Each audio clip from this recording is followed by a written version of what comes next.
how important estrogen is to especially your brain and your heart and your entire body during the foundational developmental years of your life, why would you really want to be depriving yourself of that? There is this idea that I talk about where it's important that if you are going to pursue something, you understand the risks and you accept them. I think honestly, the risks are of such great magnitude that people are, mistaking a few trees for the forest. They're not seeing how big of an issue it could actually be. Right. And they're just saying, well, that's okay. Am I going to grow 3 inches? Or like, oh yeah, I'm fine with that. Like, will I be 6 foot? What really troubles me are these height protocols. I know Leo used to talk about that, but I'm really against it. Because you don't know the ramifications long term. And crushing your estrogen while you're undergoing puberty. Yep. I think it's a horrible idea, So I get these questions quite frequently. Like, Steve, what do you think about Arimidex or enclomiphene? And so I can grow longer. I'm on limited time because my growth plates are going to close. These kids are like 13 years old, dude. Yeah. 14 years old. And I'm like, I said, listen, I can't help you because your parents will kill me. Yeah. They'll literally sue my ass if I do help you. So this is very worrying nowadays with the information that's on YouTube, and it's for everybody, right? But these height protocols I think they're even more problematic than steroid protocols, because from the steroid protocols you recover, but if you crush your estrogen for a certain amount of months or even years while you're undergoing pubertal development, exactly, yeah.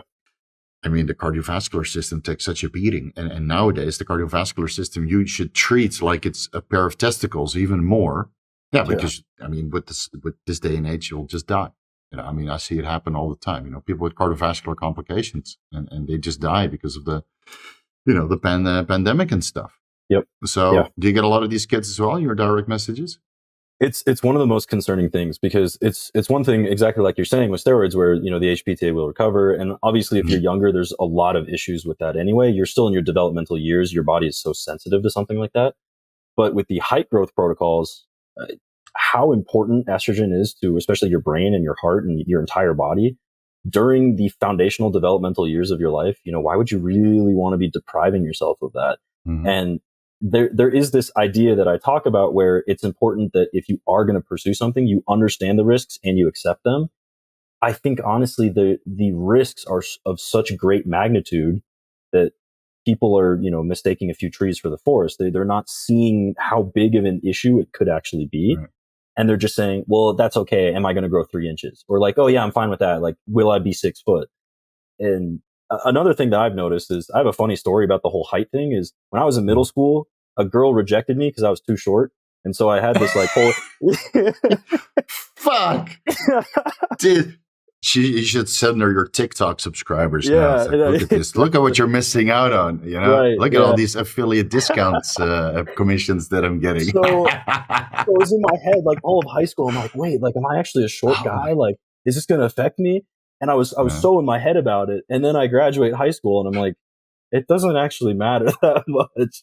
But when you're 13, you're 14, like any little thing is like, you're neurotic about it. Exactly. It kills you. Yeah. Like I'm 5'9", right? So that's average height. But in Holland, everybody's like 6'1", 6'4". Mm. So I felt like a short kid. And I didn't realize that I was tall until I came to Thailand, and I literally tower over everybody. But this was 15 years ago. But now the middle class has, better financial status. So all of the kids that are growing up nowadays, they're all a foot taller than their parents because they have better food. Like all the parents, they just had a horrible food quality. So that keeps them short. And you'll see that now, like in Asia, like I'm now average height here as well. But for a lot of guys that are feeling short, when you're a teenager and younger, it really matters, right? This height thing, because you think that all the women are only going to go after tall guys, and all these masculinity YouTube channels, they're all about talking about 6 foot, and thick beards. They're all the same. Yeah. They're carbon copies of each other. These masculinity channels. I think it's despicable, because you can determine success and masculinity in a multitude of different factors, especially on how many people's lives you can change positively. Yeah. I think a lot of guys that fall for this masculinity stuff are kids without fathers, because they don't have a strong father figure in their life. But if you do have a strong father figure, you look at these masculinity channels and say, you need to be 6 foot, and you need to make $1 million, and you need to drive a sports car, and you need to have this, and all these assets that don't really matter in the long run. Yeah.